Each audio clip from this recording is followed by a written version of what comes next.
É possível, eu não sei se isso vai acontecer, mas é possível. Analisando esses dados aqui, mostra que apesar de não ter tido melhor sobrevida, mas teve um maior retorno à circulação espontânea.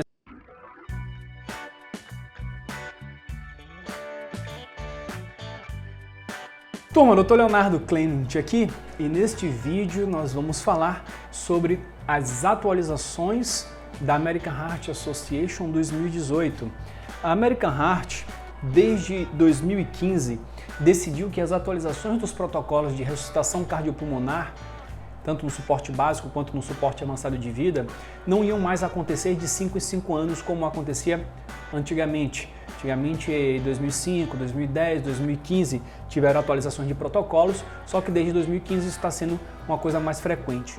Aconteceu uma atualização em 2017, que eu já gravei um vídeo no canal falando sobre essa atualização, vou deixar até aqui o link desse vídeo na descrição, mas no final desse vídeo eu também vou comentar um pouquinho sobre essa atualização de 2017, que tem deixado muita gente em dúvida se eu tenho que fazer 32 ou se eu faço compressões contínuas e uma ventilação a cada 6 segundos no suporte básico de vida.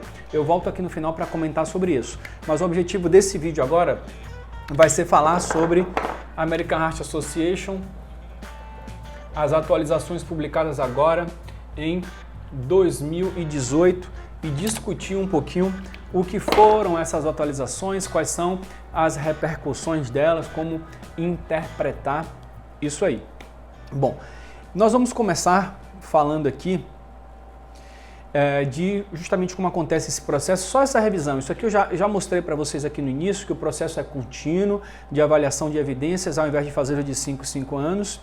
E a grande questão que foi priorizada nessa última atualização foi o uso de drogas antiarrítmicas para tratamento de fibrilação ventricular e taquicardia ventricular sem pulso refratárias ao choque durante e imediatamente após a PCR. Ou seja, eu tenho uma fibrilação ventricular, uma taquicardia ventricular, onde eu já fiz um RCP inicialmente, onde eu já fiz uma desfibrilação, ainda assim esse paciente continua em PCR, ou seja, eu vou entrar com uma droga antiarrítmica. Será que isso tem algum tipo de benefício durante a minha RCP? Ou se o paciente tiver um retorno à circulação espontânea, será que tem alguma indicação eu usar alguma droga antiarrítmica? Quais são as drogas antiarrítmicas? Amiodarona e lidocaína, principalmente essas duas drogas que se comentam mais na questão da parada cardiorrespiratória.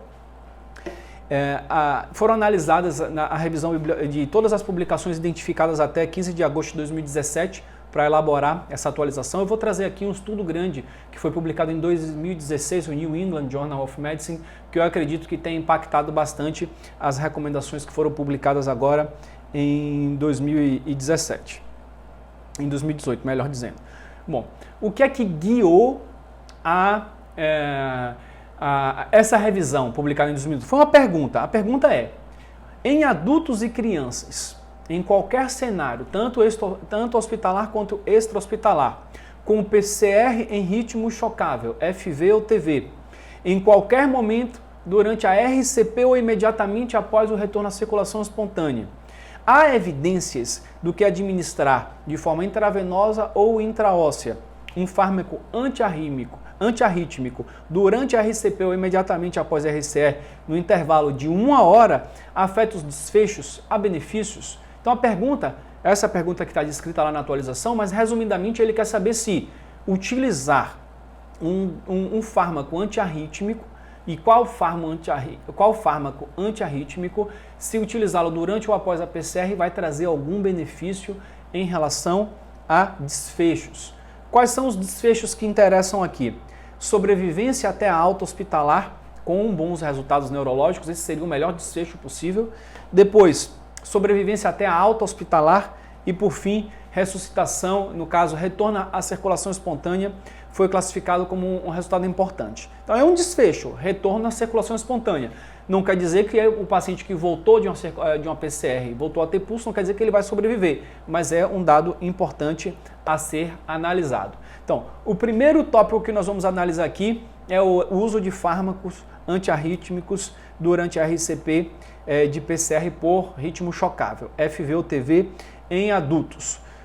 2018, qual foi a recomendação dada aqui?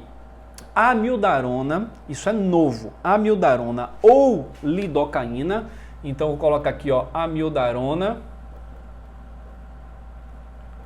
E aqui eu vou colocar lidocaína. Podem ser consideradas para FV ou taquicardia ventricular sem pulso, não responsiva à desfibrilação, mas efetivas em PCRs, mais efetivas em PCRs presenciadas. Tempo de administração da droga tem que ser a menor possível. Então, qual é essa novidade do protocolo? Ele fala que a amiodarona e lidocaína, ó, igual. No protocolo anterior, estava uma preferência para o uso da amiodarona. Essa preferência de uso da amiodarona caiu. Tanto a amiodarona quanto a lidocaína podem ser utilizadas. Não tem mais aquela coisa de vamos fazer RCP, tá em FV, desfibrilei. Depois do segundo ciclo eu faço uma dose de adrenalina. Isso continua. E aí se o paciente continuar no ritmo chocável, lembra como era lá antigamente? Tem que fazer 300 mg de amiodarona. Agora já não é mais isso. Tanto faz fazer amiodarona ou fazer lidocaína. Você pode fazer tanto um quanto o outro, a depender da preferência mesmo. Então tá aqui, essa é a primeira grande recomendação que o protocolo traz. Como é que estava antigamente isso? A lidocaína era considerada como alternativa à amiodarona. Então, não mais. No adulto, tanto faz usar um quanto o outro. O estudo que trouxe um pouquinho disso aí, esse estudo do New England, foi publicado em 5 de maio de 2016 e o New England é talvez a maior revista de medicina do mundo. Olha a conclusão desse estudo, que coisa curiosa. Tanto a amiodarona quanto a lidocaína não resultaram no aumento significativo de taxas de sobrevida ou desfecho neurológicos favoráveis em comparação ao placebo, tanto em pacientes com PCR fora do hospital, em caso de pacientes com PCR fora do hospital, com ritmo chocável inicial, fibrilação ventricular ou taquicardia ventricular. Ou seja, a conclusão desse estudo, que foi um estudo grande, foi que esse estudo não encontrou mais sobrevida em quem usou lidocaína, amiodarona ou placebo. Vamos interpretar um pouquinho isso aqui. Esse foi um estudo, um ensaio clínico randomizado, grande, duplo cego, bem desenhado. 4.000 pacientes chegaram até o momento da randomização. Inicialmente foram mais de 30 e tantos mil pacientes, mas foram eliminados para ficar só os pacientes que tiveram PCR por ritmo chocável refratário. E desses 4.600 foram alocados em 3 grupos aqui, como você pode estar observando, em grupos com a mesma quantidade de pacientes, porque foi sorteio. Um grupo onde houve o uso de adrenalina, de amiodarona, um outro grupo foi o uso da lidocaína e no terceiro grupo foi o uso de placebo. A característica desses pacientes é igual, é idêntica. Então, se você olhar aqui, a idade é a mesma nos 3 grupos, a quantidade de homens e de mulheres é a mesma nos 3 grupos. Então, os pacientes são iguais. Agora, tem alguns dados aqui interessantes que a gente pode interpretar e ver algumas limitações do estudo para poder analisar a eficácia, a efetividade dessa droga. É muito difícil atender uma PCR fora do hospital. Muito difícil. Por quê? Geralmente, o paciente, primeiro, ele pode ser que ninguém viu, ninguém presenciou a PCR. Então, se ninguém presencia, a chance de sobreviver do paciente é muito pequena, né? Porque até alguém ver que o paciente está precisando de ajuda, passam alguns minutos. Aí essa pessoa tem que pedir ajuda. Depois, para pedir ajuda e ligar e chegar à ambulância, são mais alguns minutos. Quando a equipe chega em locus, começa a RCP até administrar a droga, são mais alguns minutos.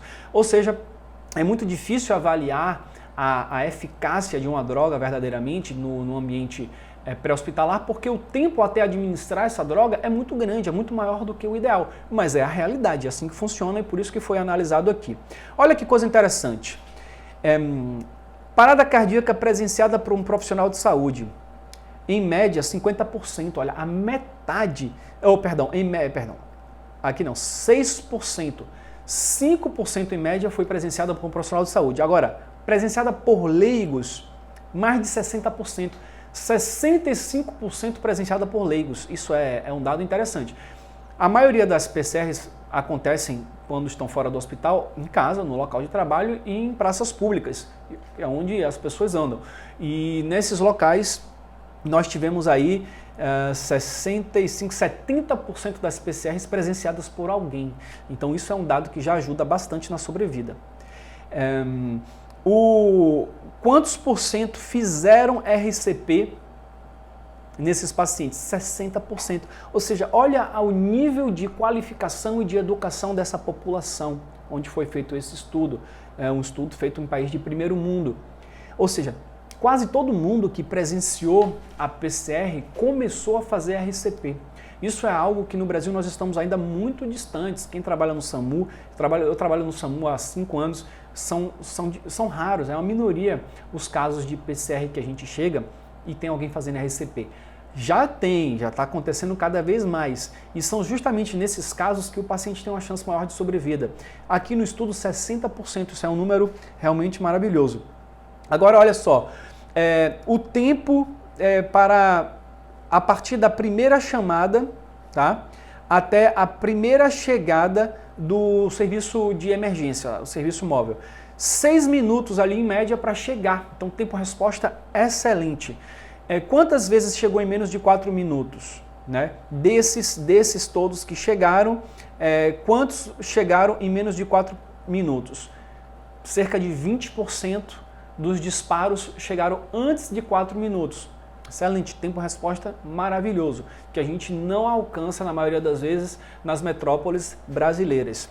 E o tempo de chegada do suporte avançado de vida é de 8 minutos.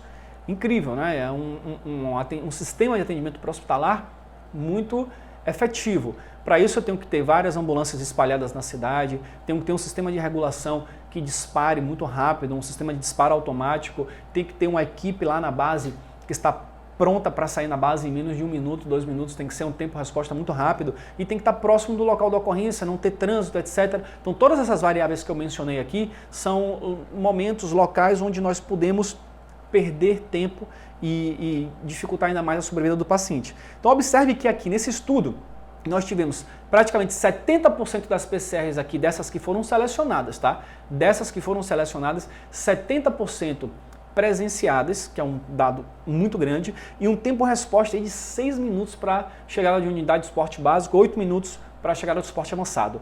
Então, juntando aí essas duas variáveis, a gente acaba dando mais chance de sobrevida. Ainda assim é muito difícil salvar os pacientes. Então, nesta tabela aqui, nós vamos analisar os desfechos do estudo. O desfecho primário aqui foi a sobrevida até a alta hospitalar. Então, observe que no grupo amiodarona foram 24,4% dos pacientes, 1/4 dos pacientes conseguiram sair vivos. Lembre-se que a gente está analisando aqui um grupo específico que foi selecionado dos pacientes em ritmo chocável e tal. Então a sobrevida nesses pacientes é muito maior do que numa sistolia, numa ASP. Recentemente eu comentei aqui no canal a análise daquele artigo que é da adrenalina no New England. A gente viu que a sobrevida foi de 3%. São pacientes muito mais graves. Aqui é a melhor das hipóteses possível, ou seja, 20 a 30% de sobrevida, que é o que já é descrito na literatura, é o melhor que a gente consegue fora do hospital. Bom, é algo expressivo, né? Conseguir dar sobrevida a 24 pacientes a cada 100. Então, o grupo adrenalina, grupo amiodarona, 24,4% de sobrevida, o grupo lidocaína, 23,7% e o grupo placebo 21%. Ah, no grupo placebo como é que sobreviveu tanta gente assim? Porque o grupo placebo recebeu RCP, recebeu desfibrilação, recebeu adrenalina, principalmente o reconhecimento precoce, a desfibrilação precoce é o que salva a grande maioria das vidas. Aqui o estudo está tentando analisar se a adrenalina, se a amiodarona consegue trazer algum benefício a mais. E o valor de P desse estudo aqui não foi um valor de P significativo, ele foi maior do que 0,05. Ainda assim mostra uma certa tendência aí da possibilidade de ter um benefício de amiodarona e lidocaína. Você vê que os dois estão um pouquinho maiores do que placebo, mas como o P não é significativo, aqui o máximo que nós temos é uma hipótese. Observe como lidocaína versus placebo, o P está bem grande, de 0,16, amiodarona versus lidocaína 0,7.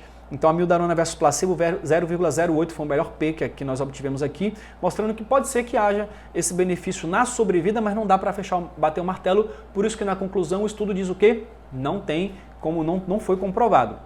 Agora, observe que a droga foi feita em quanto tempo depois? Se o paciente teve uma PCR demorou-se alguns minutos até pedir ajuda, depois até essa ajuda chegar, então passam alguns minutos, a droga é feita um pouquinho mais tarde, quanto mais cedo melhor. Olha aqui outro tipo de desfecho que foi analisado aqui, ó, retorno à circulação espontânea, ou seja, desses pacientes, quantos voltaram a ter um batimento cardíaco e puderam ser transportados até o hospital? Olha só, 35,9% no grupo amiodarona, 39,9% no grupo lidocaína e 34,6% no grupo placebo. Valores muito parecidos de retorno à circulação espontânea, como nós estamos observando aqui, e mostrando que o valor de P ele só foi significativo aqui no lidocaína versus placebo. Ou seja, olha só, a lidocaína ela teve um retorno à circulação espontânea maior do que o placebo, comprovando que essa droga é efetiva para retorno à circulação espontânea e foi aqui estatisticamente significante. A amiodarona e placebo não foi estatisticamente significante. Como é que a gente pode interpretar isso aqui? Pode ser que a lidocaína seja melhor do que a amiodarona. É possível. Não dá para afirmar isso porque o P de amiodarona versus lidocaína não foi estatisticamente significante, apesar de ter chegado perto, mas foi de 0,07, não foi menor do que 0,05. E a gente vê que a lidocaína teve mais retorno à circulação espontânea, ou seja, 40% dos pacientes em comparação a 35,9% da amiodarona. Então, tem uma tendência aí a parecer que a lidocaína pode ser até melhor do que a amiodarona. Então, eu acredito que é por conta disso que teve essa mudança aqui, mostrando que no protocolo a nossa prioridade aqui de uso das drogas não dá para afirmar que a lidocaína é melhor, portanto, tirar a amiodarona e botar a lidocaína, mas já dá para afirmar que no mínimo ela é tão boa quanto. Então, colocando aqui igual. Eu não me surpreenderia se no futuro outros estudos mostrem que a lidocaína é melhor do que a amiodarona e de repente a lidocaína passe a ser a prioridade. É possível, não sei se isso vai acontecer, mas é possível. Analisando esses dados aqui, mostra que apesar de não ter tido melhor sobrevida, mas teve um maior retorno à circulação espontânea. Se tiver um maior retorno à circulação espontânea, teve mais pacientes que tiveram chance de sobreviver. Se esses pacientes morreram depois, talvez a gente possa melhorar no futuro com a tecnologia, com a ciência, os cuidados pós-PCR e esses pacientes melhorarem lá na frente, a gente não sabe. Ou se essas drogas fossem utilizadas mais cedo no atendimento, talvez essa diferença fosse ainda maior, não sabemos. Mas uma coisa que fica clara aqui, o que está comprovado é que a lidocaína é melhor do que o placebo e foi o único que obteve um resultado estatisticamente significante. E aqui tem um dado interessante que é o seguinte, olha só, pacientes admitidos no hospital. Você vê que tiveram muito mais pacientes que deram entrada no hospital do que pacientes que tiveram retorno à circulação espontânea. Isso significa, olha só, 35, 45, 39, 47, 34, 39. Isso significa que tem gente levando o paciente em PCR para o hospital antes desse paciente ter um retorno à circulação espontânea. O ideal é atender o paciente no local onde ele teve a PCR. Se o paciente tiver um retorno à circulação espontânea, vai para o hospital. Se não tiver retorno à circulação espontânea, nesse caso, vai constatar o óbito ali no local, enfim. Existem algumas situações onde dá para transportar o paciente em PCR. São raridades, são situações, são exceções que envolvem mais situação de um ambiente de risco, uma situação de trauma, enfim. Mas pacientes clínicos aqui normalmente são pacientes que devem ser atendidos no local e só ser transportado para o hospital se esses pacientes tiverem um retorno à circulação espontânea. Bom, essa aqui foi nossa primeira recomendação. Existem mais recomendações aqui. Agora, o que é que eu vou fazer? Esse vídeo ele está ficando aqui um pouquinho extenso, já 20 minutos, então eu vou fazer o seguinte, vou fazer uma parte 2 nesse vídeo aqui, onde eu vou falar das recomendações para magnésio, das demais recomendações que o protocolo trouxe aqui, algumas mudanças. Essa aqui foi a principal alteração foi essa de amiodarona e de lidocaína. E aí eu vou trazer o que é que ele traz aqui em relação aos guidelines mesmo, em relação aos fluxogramas, ao algoritmo, mostrando os algoritmos aqui. Eu vou mostrar isso no próximo vídeo e vou também comentar as atualizações de 2017 também no próximo vídeo, ok? Qualquer dúvida em relação a esse aqui, deixa aqui nos comentários, vamos interagir, trocar uma ideia, deixa o joinha se você gostou, não esquece de se inscrever no canal e fica atento aí para que daqui a alguns dias eu vou publicar, e para você receber a notificação, você tem que estar inscrito aqui no canal, eu vou publicar a parte 2 com as demais atualizações, para o vídeo não ficar muito longo, ok? Um grande abraço, a gente se vê no próximo, tchau, tchau!